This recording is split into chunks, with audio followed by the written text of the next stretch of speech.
In 1986, a nun vanished while hiking alone on a trail in the Appalachian Mountains.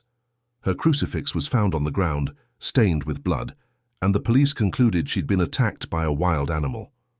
For 10 years, the case remained unsolved. Painful void, shrouded in silence and uncertainty. But then, in a remote area of the forest, a hidden cabin is discovered by a hunter. What he finds inside changes everything and raises far more disturbing questions than anyone was prepared to face. Subscribe to the channel and comment where you're listening from. Dawn in Asheville had a special taste for Sister Mary Catherine. While other nuns in the small St. Clare's congregation preferred midday prayer, she valued those solitary moments when the sun, still shy, began to gild the Appalachian Mountains. On that June morning in 1986, the air carried the perfume of azaleas that surrounded the stone chapel. Mary adjusted the worn Bible under her arm, the wooden crucifix swinging gently against her black habit as she descended the entrance steps. "Out so early, Sister Mary?" Mother Superior's voice coming from the dark hallway made her stop. Mary Catherine turned, her clear blue eyes contrasting with her pale skin and slender hands gripping the Bible tighter than necessary. At 43, her face still held traces of the beauty that had once been the talk of the small town before she chose the path of faith. "The Miller family needs help, Mother. The boy is sick and I promised to bring some medicine and food." Mother Superior frowned, her tired eyes fixed on Mary. "The Millers live on the far side of the woods. Wouldn't you prefer Brother Thomas to drive you in the pickup?" Mary smiled, that serene smile that calmed even the most troubled hearts during her visits to the sick. "It's a beautiful day for a walk, Mother, and the trail is shorter than the road. I'll be back for lunch." The old religious woman nodded, but her expression remained worried. "Watch out for wild animals and strangers. Even in these blessed mountains, not everyone has God in their heart." Mary Catherine felt an inexplicable chill run down her spine, but she brushed it aside. She had been walking alone on those trails for years, bringing comfort and help to families isolated on the slopes of the Appalachians. The forest was practically her second home. "I'll be back soon," she promised before walking away on the stone path leading to the trail entrance. The forest welcomed Mary like an old friend, the birdsong echoing among the ancient trees. The narrow path snaked between tall pines and flowering, rhododendrons rising and falling along the gentle slopes. Mary walked with light steps, occasionally stopping to admire a wildflower or listen to the sound of a nearby stream. She was about 40 minutes into her walk when she decided to stop, to rest in a small clearing. She sat on a flat stone, placing the Bible and the small bag with medicine beside her. She closed her eyes for a moment, letting the warm June sun caress her face. That's when she heard it, a branch breaking. Not the casual snap of wildlife, but the deliberate sound of a heavy step. "Hello," Mary called, rising and turning slowly. "Is anyone there?" Only the silence of the forest answered, but now for some reason that silence seemed oppressive. The birdsong had ceased. The air, once light and fragrant, seemed thick, hard to breathe. Mary Catherine picked up her things, unease growing in her chest. Something had changed in the atmosphere of the forest. She decided to continue her walk, quickening her pace slightly. The trail ahead made a sharp curve between dense bushes, limiting her vision. As she rounded the bend, Mary stopped. Abruptly, a man was blocking the trail, tall, thin, with dark, unkempt hair framing an angular, pale face. He wore ordinary clothes, but there was something in his eyes, an intense, almost feverish gleam, that made Mary's heart race. He didn't seem surprised to see her. In fact, the way his lips curved into a slow smile suggested the opposite. "Good morning, Sister," he said, his voice soft, almost reverent, but with a dissonant note that made Mary take an involuntary step back. "I've been waiting for you." Mary's mouth went dry, a primal fear taking over her body, but years of spiritual discipline prevented her from showing panic. "Good morning, sir. I don't believe we've met." The man's smile widened, revealing teeth that were too white. "Oh, but I know you, Sister Mary Catherine. I've been watching you for a long time, your acts of kindness, your devotion, your purity." He took a step forward. "You are special. Chosen." Mary gripped the crucifix tightly, feeling the contour of the wood against her palm. "I need to continue on my way, sir. A family is waiting for help. The Millers can wait," he replied, his voice losing its softness, acquiring a metallic hardness. "I am here to save you, sister, to free you from this corrupt world, to safeguard your holiness." The realization of the danger hit Mary like an icy wave. Her gaze darted quickly across the trail, assessing her chances. Going back the way she came meant turning her back on him. Moving forward was impossible. The sides of the trail were too steep to climb. "You seem troubled," she said, keeping her voice calm though her heart was pounding wildly. "I can help you find peace. We can talk in the chapel with Mother Superior present." The man tilted his head, as if considering the proposal, but his eyes never left Mary's face. "I don't need help, sister. I'm the one who is going to help you." His gaze shifted to the crucifix in her hand. "That's why I was chosen, to protect the pure of heart." Mary Catherine knew she had to act. With a quick movement, she threw the bag of medicine at the stranger and ran to the side, trying to get around him. She felt his fingers brush her habit, but she managed to pass, running down the trail with a speed she didn't know she possessed. The shout of frustration behind her was the only incentive needed to keep running, ignoring the branches that scratched her face and the stones that hurt her feet through her simple sandals. The Bible was still firmly clutched in her hand, the crucifix banging against her chest to the rhythm of her desperate run. The path forked ahead. Mary hesitated for a second before taking the trail to the right, less used, hoping to throw off her pursuer. The sounds of the forest mingled with the roar of blood in her ears, her panting breath, the quick footsteps that were still following her. A clearing between the trees indicated another glade. Mary sped up, hoping to find space to run or hide. But as she entered the open space, her foot caught on a root and she fell heavily. The Bible slipped from her fingers, sliding across the ground covered with dry leaves. As she tried to get up, the crucifix detached from her habit, falling onto the damp earth. The footsteps behind her were getting closer. Mary crawled to the Bible, grabbing it again, turning to face her pursuer. The man emerged from the shadows of the forest, his face now a mask of cold determination.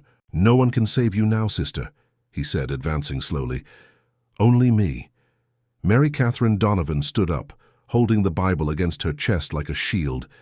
Fear still coursed through her veins, but now, facing the man who threatened her freedom, perhaps her life, something else arose within her, a resolution. If this was her moment of trial, she would face it with the dignity that her faith demanded. "God is with me," she declared, her voice firm despite the tremor in her hands. "He is my refuge and fortress." The man stopped a few steps away from her, his eyes scanning the black habit, the pale face, the blue eyes that stared back at him without wavering. For a moment, something akin to doubt crossed his features. "Yes," he murmured, almost to himself. "God is with you, and now I will be too." What happened next was too fast for Mary to react. The man lunged forward, one hand covering her mouth, preventing her scream, the other pressing something against her nose, a cloth with a sweet, suffocating smell. She struggled, her fingers scratching his arms, her feet kicking the air uselessly. The last thing Mary Catherine saw, before darkness swallowed her consciousness, was her Bible falling to the forest floor, leaves scattering in the wind like paper tears. The wooden crucifix, half buried in the damp earth, seemed to watch her in silence as the world disappeared around her.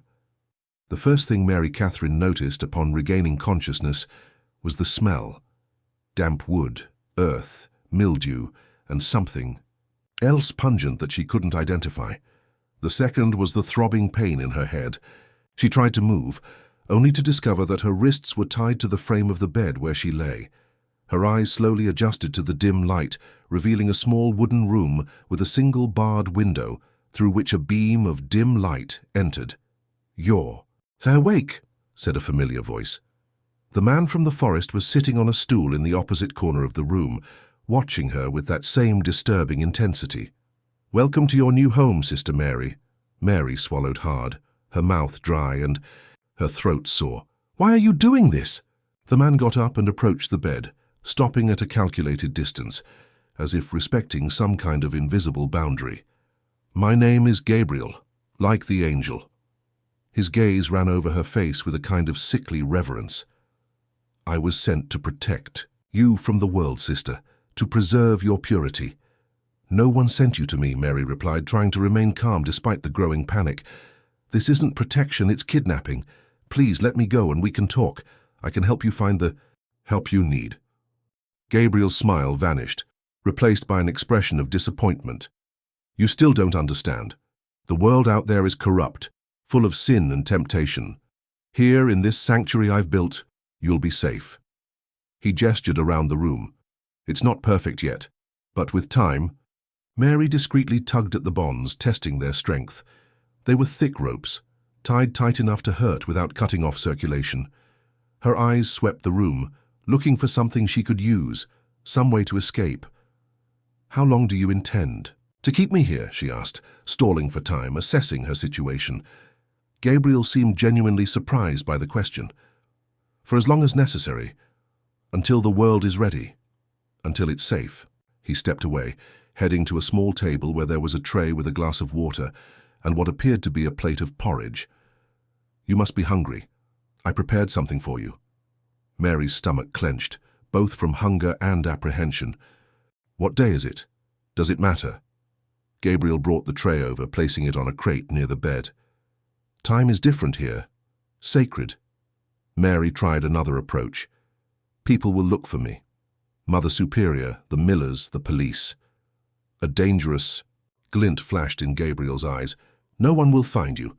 This cabin is far from any trail, hidden where no one ventures." He picked up the glass of water. "Besides, I've already taken care of it. They'll find enough evidence to believe you had an accident. Maybe you were attacked by a wild animal." Chill ran down Mary's spine as she realized the implication. Her Bible, the crucifix, may be part of her habit left in the forest on purpose. "They'll never believe." "They already do," Gabriel interrupted, his voice now cold as steel. "You're already considered missing, probably dead. The local newspapers have already reported it. The initial search was called off 3 days ago. The shock of the revelation hit Mary like a physical blow. 3 days. She had been unconscious, or sedated for 3 whole days. "Please," she whispered, her voice trembling, "let me go. I won't report you. I can help you find peace." Gabriel tilted his head, studying her as if she were a curious artifact. "You don't understand yet, but you will." He brought the glass to her lips. "Drink. We need to keep you strong." Mary hesitated, but the thirst was stronger than the fear of being drugged again. She drank avidly, the cool water momentarily relieving her discomfort. When Gabriel offered, "The porridge?" she accepted it too, recognizing that she would need strength to survive, to eventually escape. "I'll untie one of your hands so you can eat properly," he said, loosening the knot on her right wrist. "Don't try anything foolish. There's nowhere to run, and I'm stronger than you." Mary flexed her fingers, feeling the pain of the blood returning to circulate freely. She picked up the spoon with a trembling hand, bringing the bland porridge to her mouth. Each spoonful was an effort, but she forced herself to eat, watching Gabriel as he moved around the small room, lighting a kerosene lamp as the light from the window began to dim. "Why me?" she asked finally, placing the spoon back on the half-empty plate. "Why did you choose me?" Gabriel stopped his movements, turning to face her with an expression that mixed surprise and something close to worship. "Don't you know? Don't you realize what you represent?" He approached again, kneeling beside the bed, keeping his eyes level with hers. "You are purity in a corrupt world. Your devotion, your sacrifice for others, the light that radiates from your eyes when you talk about your faith." His voice trembled slightly. "I've watched you for months, Sister Mary. I've seen how you care for the sick without fear of contamination, how you comfort sinners without judging them, how you walk alone through the forest trusting in divine protection." A chill ran down Mary's spine as she realized how long she had been watched without knowing. "You were following me." "I was protecting you," he corrected with disturbing conviction. "And now I'm going to protect you forever." The darkness of night was advancing outside, the kerosene lamp projecting dancing shadows on the wooden walls. Mary looked at the barred window. imagining the stars beyond the canopy of trees, wondering if anyone was still looking for her out there. "Gabriel," she said softly, trying a new approach, "you mentioned my faith, my devotion. If you truly value that, you must understand that my mission is to help people. I can't do that locked up here." His eyes hardened. "The world doesn't deserve your kindness. It's full of wolves waiting to devour you." He picked up the empty plate, placing it back on the tray. "Rest now. Tomorrow, we'll continue your purification." Before Mary could ask what he meant by purification, Gabriel retied her wrist to the bed, double-checking the knot. He picked up the tray and headed to the door. "Gabriel," Mary called, her voice firmer now. "God sees everything we do. He knows. This is wrong." Gabriel stopped in the doorway without turning around. "God guided me to you, Sister Mary. This is His will." The door closed and the sound of a key turning in the lock echoed in the small room. Mary was left alone with the flickering glow of the kerosene lamp and the overwhelming weight of her situation. The first tears came then silent, sliding down her pale cheeks. They weren't tears of despair, but of deep sadness, for the disturbed mind of her captor, for the worry her absence would cause, for the loss of her freedom. "Father," she whispered in the growing darkness, "I don't understand your ways, but I trust in your wisdom. Give me strength to face this trial and, if possible, touch the heart of this troubled man." In the days that followed, Mary Catherine began to understand the routine of her captivity. Gabriel appeared 3 times a day with food, allowing her to use a bucket as a toilet once a day, always watching attentively. The purification he had mentioned consisted of long sessions where he read biblical passages, often distorting their meaning to justify his actions. While Mary was forced to kneel in a circle of stones he had arranged in the center of the room. 2 weeks after her kidnapping, Mary noticed a subtle change in Gabriel. He seemed more agitated, less methodical. His eyes, always intense, now had an almost feverish gleam. During one of the purification sessions, he abruptly interrupted his reading. "You're thinking of escaping," he accused, slamming the Bible shut. "I see it in your eyes, planning, calculating." Mary remained silent, her heart racing. She had indeed been carefully observing the cabin, memorizing its sounds, trying to determine the best time for an escape attempt. She had noticed that one of the floorboards, near the bed, was loose. During the nights, when she could move enough, within the restraints she tried to reach it with her toes. Gabriel approached, grabbing her chin tightly, forcing her to look directly into his eyes. "Answer me, sister. Are you planning to abandon me?" His breath had a metallic odor. His fingers left marks on her skin.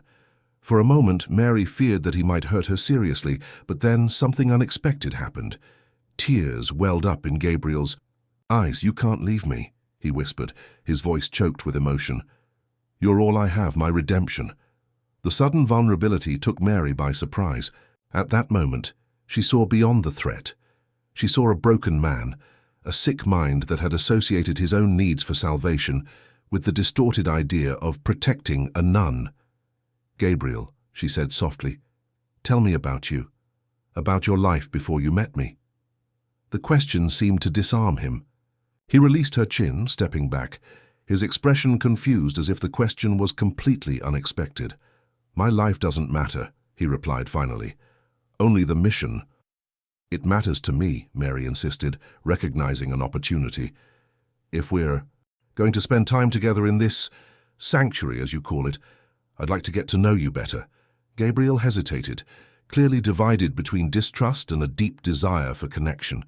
Finally, he sat down on the floor, a few steps away from her, still within the circle of stones. "I grew up in a Catholic orphanage," he began, his voice low, almost inaudible.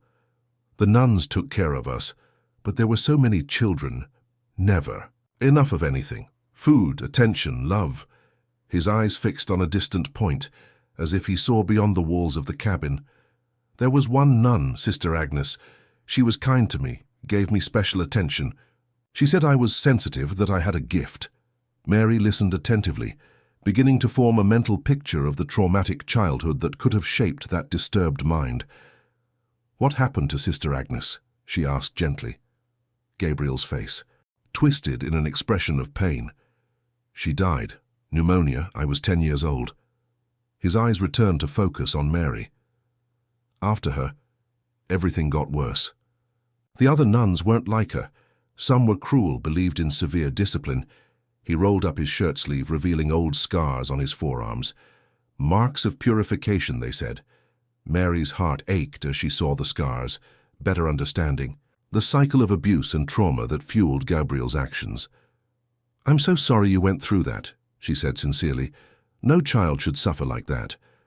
"I ran away at 15, he continued, as if he hadn't heard. "Lived on the streets then, in institutions when they caught me. They said I had religious delusions, filled me with medications that clouded my mind." His eyes met hers again, now shining with renewed intensity. "But then I had the vision of you, walking through the forest in your black habit, carrying light to those who suffer. I knew then what my mission was." A chill ran down Mary's spine. The revelation made everything more disturbing. Gabriel wasn't just an opportunistic kidnapper. He had chosen her specifically, perhaps unconsciously seeking to recreate the only positive maternal figure he had. "Known, Sister Agnes." "Gabriel," Mary said, choosing her words carefully, "I understand your pain, but what you're doing isn't what Sister Agnes would want. She taught you about kindness, not about holding someone prisoner." His expression hardened. "Again, you don't understand. The world would corrupt you as it corrupted Sister Agnes. She died because she cared for the sick, exposing herself to contagion. Her kindness killed her." He stood up abruptly. "I won't allow the same thing to happen to you." Before Mary could respond, a distant sound interrupted the conversation. The barking of dogs, human voices. Someone was in the forest, maybe near the cabin. Gabriel's face paled.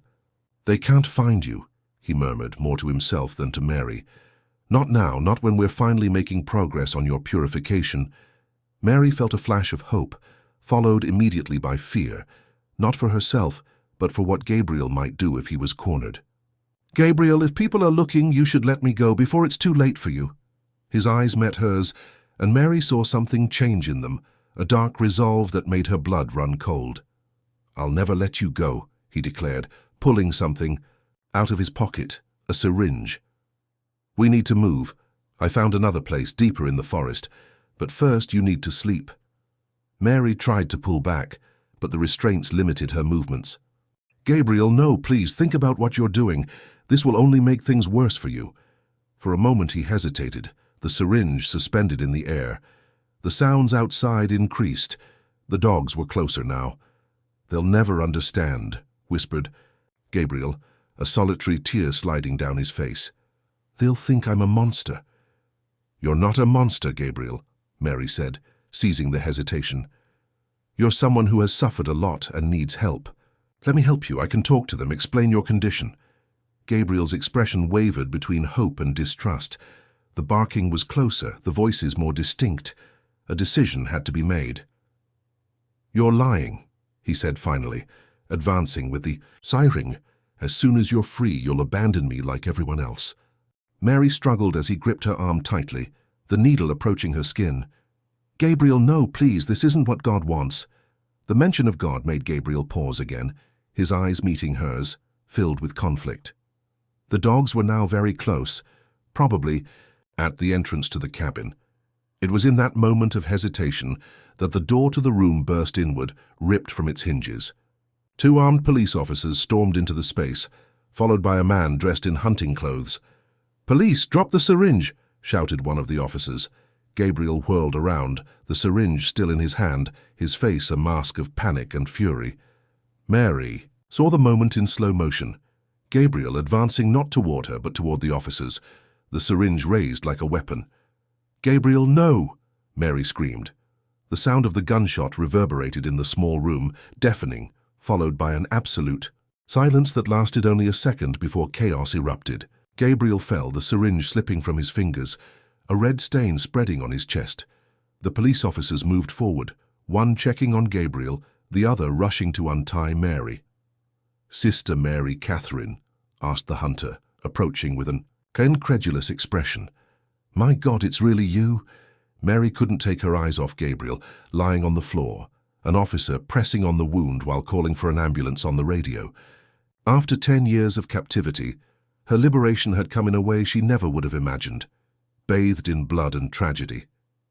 "Yes," she replied finally, her voice hoarse and distant, as if it didn't belong to her. "It's me." The morning sunlight filtered through the white curtains of St. Joseph's Hospital in Asheville, creating dancing patterns on the polished floor. Mary Catherine watched these patterns with quiet fascination, as if trying to decipher a hidden message in their movement. 3 days had passed since her liberation, but the transition from prisoner to celebrated patient seemed unreal, as if at any moment she might wake up back in that dark room in the cabin. "How are you feeling today, Sister Mary?" Dr. Sarah Winters' gentle voice brought her back to the present. The psychiatrist, a middle-aged woman with compassionate eyes behind her thin-rimmed glasses, had become a constant presence during her initial recovery. Mary tried to smile, but the gesture felt awkward, as if she were using atrophied muscles. "Physically better, the rest—" She let the sentence die in the air, unable to articulate the emotional storm that still swirled within her. The doctor nodded understandingly. "It will take time.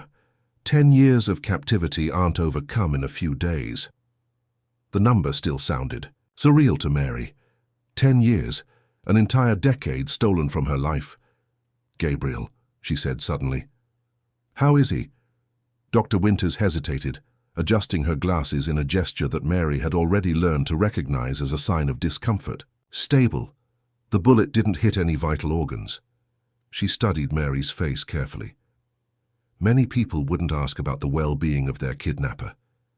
Mary looked away at the window, where the world beyond the hospital pulsed with a life that seemed strangely alien to her now. 10 years is a long time to know someone, even under the worst circumstances. Her fingers unconsciously caressed the small crucifix that Mother Superior had brought to replace the one she had lost in the forest a decade ago. "He's not a monster, Doctor. He's a sick soul who never received the proper treatment. Your compassion is admirable, Sister, but it also concerns me." The doctor leaned in slightly. "Sometimes victims of long periods of captivity develop an identification with their captors. It's a survival mechanism known as Stockholm Syndrome." Mary smiled slightly, a sad and knowing smile. "Don't confuse Christian compassion with a psychological syndrome, Doctor. I understand who Gabriel is and what he did. I condemn his actions, not his soul." Before the psychiatrist could respond, a gentle knock on the door interrupted the conversation. Mother Superior entered, followed by a tall man in casual clothes, whom Mary vaguely recognized as the hunter who had been present at her liberation. "Good morning, Sister Mary," said the mother, her voice trembling with emotion even after days of visits. At 85 now, her face was more wrinkled than Mary remembered, her body more frail, but her eyes still shone with the same strength. "I brought someone who would very much like to speak with you. This is Jack Whitaker, the man who found you." Jack took a step forward, uncomfortable with the attention, his large hands nervously turning his hunting cap. "Actually, it was more my dog who sniffed out the trail," he said, his voice gravelly and low. "I just followed the tracks." Mary studied the man with renewed attention. In his 40s, Jack had the weathered look of someone who had spent his life outdoors, braving the elements. There was a recent scar on his right hand, a reminder of the confrontation with Gabriel, as she would later discover. "You risked your life for a stranger," Mary said softly. "There aren't enough words to express my gratitude." Jack shook his head, visibly uncomfortable with the thanks. "Anyone would have done the same." "No, they wouldn't," Dr. Winters interjected. "Mr. Whitaker was hunting alone, saw the cabin, suspected something was wrong, and instead of simply ignoring it or reporting it later, he acted immediately. Then he stayed behind to contain the kidnapper while the police freed you, Sister. That's when he suffered that hand injury." Mary felt something stir within her, the first genuine glimmer of emotion beyond the shock and confusion that had dominated her since the rescue, a sense of connection with this quiet, awkward man who seemed so determined to minimize his role in her liberation. "I'd like to hear how you found me," she asked. "If it's not too much to ask." Dr. Winters consulted her watch. I think a brief conversation would be therapeutic, but no more than 15 minutes. Sister Mary still needs rest. Jack nodded, hesitantly approaching the chair next to the bed. Mother Superior, sensing the need for privacy, murmured something about getting coffee and left, followed by the doctor. When they were alone, Jack finally sat down, still holding his hat like an anchor. "I wasn't really looking for you," he began, his voice gaining firmness as he spoke. "To be honest, I didn't even know anyone still believed you might be alive after all this time." "The searches stopped soon after my disappearance?" Mary asked. Jack nodded. "They found your Bible and the crucifix with bloodstains. Part of your habit was torn. The official conclusion was a wild animal attack or something worse." He paused, choosing his words carefully. "But some people never fully accepted that version. Mother Superior held a memorial mass in your memory, every year on the anniversary of your disappearance." Mary felt tears forming in her eyes as she imagined the community mourning her loss year after year, while she was alive, just a few miles away. "How did you find me then?"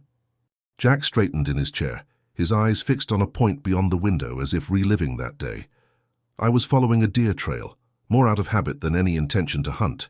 Rocky, my dog, started acting strange, sniffing the air and barking, in a direction that didn't make sense with the trail we were on." His gaze met hers. "I followed him more out of curiosity than anything else. That's when I saw the cabin. It seemed out of place, wasn't on any maps of the area, and it had those bars on the windows." Mary closed her eyes for a moment, visualizing the scene. "And then you called the police." "Yeah, but—" Jack hesitated. "There was something else. When I got closer to check, I heard something. Singing." His eyes met hers, his expression intense. "It was you, singing a hymn. Low, almost a whisper. But it was enough to know there was someone inside." A chill ran down Mary's spine. The hymn, her small daily rebellion against captivity. For years, Gabriel had tried to control every aspect of her existence, even her prayers. But every morning, while he went to fetch water from the nearby creek, she quietly sang the hymns that reminded her of who she was, of her life before the cabin. "Ave Maria," she whispered. "That's what I sang every morning." Jack nodded, a slight smile curving his lips. "My mother was Catholic. I recognized the melody, even muffled by the walls." A moment of silence settled between them. Not uncomfortable, but charged with meaning. Mary realized that she was in the presence not only of her Savior, but of someone who, in some inexplicable way, had been guided to her when everyone else had given up. 10 years, she said finally, her voice low. 10 years singing that hymn, hoping someone would hear. "I'm sorry it took so long," Jack replied, the guilt evident in his voice, as if it was somehow his responsibility not to have found her sooner. Mary reached out, briefly touching his hand, her first voluntary contact with another human being since her liberation. "You heard me when no one else could. That's what matters." Jack smiled shyly, but before he could respond, the door opened again and Dr. Winters returned, followed by a man in a suit whom Mary did not recognize. "Sister Mary, this is Detective Robert Calhoun," the doctor introduced. "He would like to ask you a few questions if you feel up to it." The detective had a thick folder in his hands and a grave expression that immediately alerted Mary that something was wrong. Jack stood up, as if sensing it was time to leave, but Mary held his wrist. "I'd like you to stay, if possible," she asked, surprising herself with the sudden need for the comforting presence of this stranger. Jack exchanged a look with the detective, who nodded briefly before pulling a chair to sit on the other side of the bed. "Sister Mary," Calhoun began, opening the folder. "First, I want to say that it's a miracle to have you back. The entire community is celebrating." He paused, visibly uncomfortable with what was to come. "However, during our investigation of the cabin, we discovered something that, well, we need to discuss it with you urgently." Mary felt a knot forming in her stomach. "What did you find?" The detective took some photographs out of the folder, but he didn't show them immediately. "Gabriel Mercer didn't only keep you in captivity during those 10 years, sister. We found evidence that at least 2 other women passed through that cabin." The revelation hit Mary like a physical blow. "What? No, that's not possible. I would have seen. I would have heard. The cabin had a cellar, Calhoun explained gently. Accessible only by an external entrance well camouflaged. We found personal belongings, clothing. Are they? Mary couldn't complete the question. The detective's momentary silence was answer enough. We found human remains buried about 100 yards from the cabin. Identification is still ongoing, but we believe they are Rebecca Simmons and Janet Kohlberg, missing since 1992 and 1994 respectively. Mary felt the world spin around her. Nausea rose in her throat as terrible images flooded her mind. Two women suffering in the same hell as her, perhaps just a few feet away, without her knowing, without her being able to help them. Why? She whispered more to herself than to the others. Why did they die and I survived? Dr. Winters approached quickly, checking her vital signs. I think that's enough for today, Detective, but Mary raised her hand, stopping her. No. I need to know. She faced Calhoun, her voice firm despite the tremor in her hands. Why did Gabriel kill them and keep me alive? The detective hesitated, exchanging a look with the doctor before continuing. Mercer is silent about it, but we found his diaries. He believed he was testing his chosen ones to find the true saint, those who failed the tests. Mary closed her eyes, fragmented memories fitting together like pieces of a macabre puzzle. Gabriel's purification tests. The times when he disappeared for days, returning with a different, more intense look. The sounds she sometimes heard, at night and attributed to wild animals or the wind. They were screams, she murmured, opening her eyes again. I heard them, but I didn't recognize them. Guilt hit her like a crushing wave. I could have done something. I could have tried to help them. Sister Mary, Jack interjected, his voice gentle but firm. You didn't know. There was no way you could have known. We need your help, sister, Calhoun said, leaning forward. Mercer refuses to talk to us, but maybe he'll talk to you. We need to know if there are other victims, other places he used. The suggestion of facing Gabriel again sent a chill down Mary's spine. 10 years trying to survive his mood swings, his twisted devotion, his absolute control. And now, knowing that while she prayed for her own survival, other women died right there without her being able to save them. I will, she said finally, her voice almost unrecognizable to her own ears. I'll talk to him. Absolutely not, Dr. Winters protested. From a medical standpoint, this would be extremely detrimental to your recovery. Mary turned her gaze to the doctor, and something in her expression made the doctor recoil slightly. 10 years in hell give me the right to decide what I can and cannot endure, Doctor. If I can help bring peace to the families of these women, then that's what I'll do. A tense silence filled the room. Finally, the detective nodded. I'll arrange everything, but it will be on our terms, with all possible security, and only when the doctors declare you're strong enough. After the detective and the doctor left, Mary was alone with Jack, who had remained silent during most of the conversation. You shouldn't do this, he said finally. Confront him again. Not after everything you've been through. Mary looked out the window, watching a bird land on the windowsill. You know what kept me alive during all those years, Mr. Whitaker? It wasn't just faith. It was the hope that my suffering had some purpose, that somehow it could be transformed into something meaningful. She turned her gaze back to him. Now I see what that purpose might be. 3 days later, in a cold interrogation room at the Asheville Police Department, Mary Catherine faced her kidnapper for the first time since her liberation.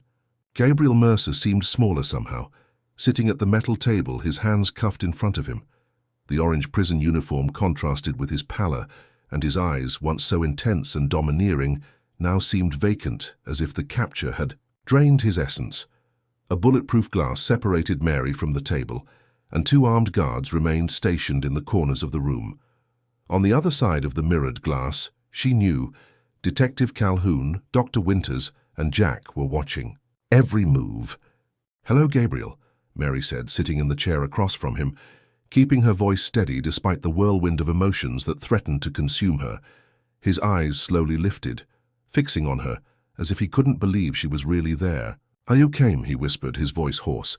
They said you would, but I didn't believe it. I always keep my promises, she replied, her hands clasped on the table. She had chosen not to wear her religious habit, dressing in simple civilian clothes, a decision that had surprised everyone, but that she felt was necessary for this confrontation. Gabriel studied her curiously. "You're different. 10 years. Changes a person, Gabriel." She paused, observing his reaction. "As does the discovery that I wasn't your only prisoner." Something flickered in his eyes, fear, perhaps, or shame. He looked away. "You weren't supposed to find out about that." "But—" "I did." Mary leaned in slightly. "Rebecca Simmons and Janet Kohlberg, they had names, Gabriel. They had families, dreams, lives that you stole. They failed the test," he murmured, almost inaudibly. "They weren't like you. They didn't have your strength, your purity." Mary felt anger rising in her throat, not just for herself, but for the women who hadn't survived. What test, Gabriel? What test could justify murder? His eyes met hers again, and Mary saw the familiar gleam of distorted conviction that she had known so well during her captivity. The test of true faith, of submission to the divine will. He lowered his voice, as if sharing a secret. "They resisted. They tried to escape. They tried to hurt me. They didn't understand their purpose as you did." The revelation hit Mary like lightning. For 10 years, her survival strategy, the apparent acceptance, the outward calm, the shared prayers, had been interpreted by Gabriel as submission, as validation of his madness. Meanwhile, the other women, who perhaps had fought more openly against their captor, had been eliminated for failing his sick test. "Are there others, Gabriel?" she asked, keeping her voice steady. "Other women you tested?" He looked away again, a nervous tick twitching the corner of his eye. "You were special, the last one, the chosen one."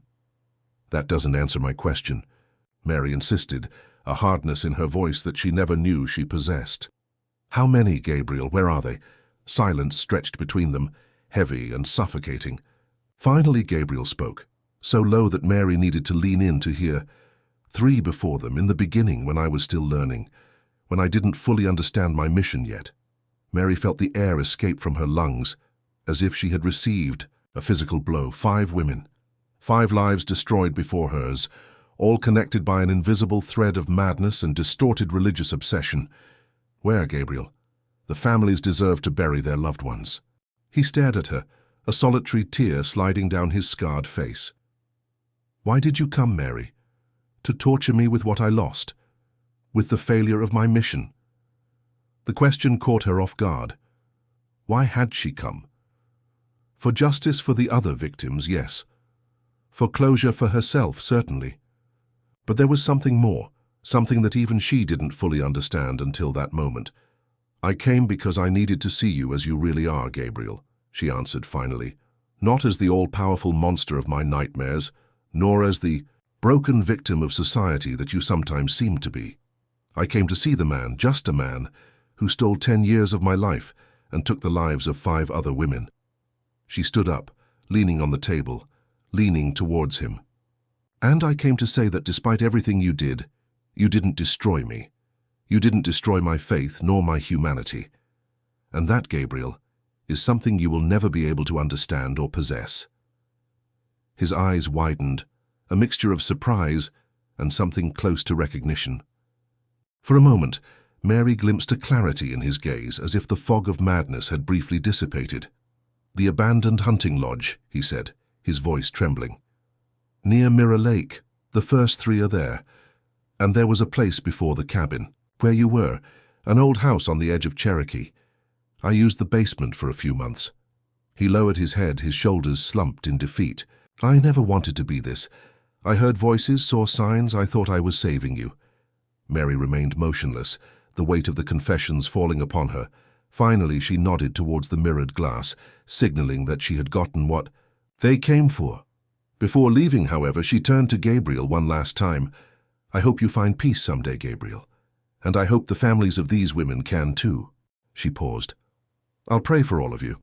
As Mary left the interrogation room, she was greeted by Detective Calhoun, who immediately began organizing search teams for the locations mentioned by Gabriel. Dr. Winters approached, concern evident on her face. "How are you feeling, Sister Mary?" Mary reflected for a moment before answering. "Like I've just closed a door that's been open for 10 years. She looked towards the hallway where Jack was waiting, a silent and comforting presence. "And maybe, like I'm ready to see what other doors might open." 2 weeks later, on a sunny May morning, Mary Catherine Donovan stood before the small stone chapel of St. Clare's, wearing civilian clothes, jeans and a simple blue cotton blouse. Her hair, now with strands of grey among the brown, was loose, over her shoulders instead of hidden under a nun's veil. Mother Superior came out of the chapel leaning on a cane, her wrinkled face lighting up at the sight of Mary. "Are you sure about this, dear?" asked the old woman, approaching with slow steps. Mary smiled, a genuine smile that reached her eyes, something that had been happening more often in recent weeks. "I've never been so sure of anything in my life, Mother." The old religious woman nodded, taking Mary's hands in hers. "Your faith doesn't depend on habits or formal vows. It's in your heart, in your actions. And it always will be," confirmed Mary. "But I need to discover who I am now after all this. I need to rediscover the world and my place in it." She looked at the pickup parked a few yards away, where Jack waited patiently, and maybe help other people who have gone through similar traumas. The non-profit organization that Mary planned to found with Jack's help, Fresh Starts, was already in the early stages of planning. A haven for survivors of severe trauma, combining psychological counseling with spiritual support for those who desired it. "He's a good man," commented the mother, following Mary's gaze towards Jack. Mary nodded. "Yes, he is. And he has his own scars to heal." Jack's war traumas, which had led him to seek the solitude of the forests, were something he had begun to share with her during their long conversations in the hospital, after the emotional farewells from the religious community that had been her family for so many years. Mary walked towards the pickup, each step taking her further from the past and closer to a future that, for the first time in a decade, seemed open to possibilities. Jack got out of the vehicle to open the door for her, his normally serious face softened by a shy smile. "Ready?" Mary cast one last glance at the stone chapel, at the Appalachian Mountains that had been both her prison and her eventual path to freedom.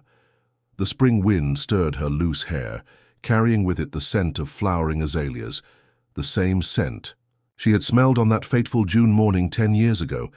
"Yes," she replied, getting into the pickup. "I'm ready." As the vehicle drove away along the winding road, Mary realized that she carried with her not only the scars of her captivity, but also a deeper understanding of human fragility and strength. Gabriel had tried to possess her soul, control her faith, define who she was. But in the end, it was she who had chosen her own path, both in survival and in liberation. The sun shone brightly on the mountains, illuminating the road ahead. Mary opened the window, letting the fresh mountain air fill her lungs. For the first time in 10 years, she was breathing the air of true freedom, not just the physical freedom from her captivity, but the spiritual freedom to define her own destiny, to transform her trauma into purpose, to find meaning beyond suffering. The road stretched ahead, winding and unknown, just like the future that now unfolded before her. And for the first time in many years, Mary Catherine Donovan was not afraid of the unknown.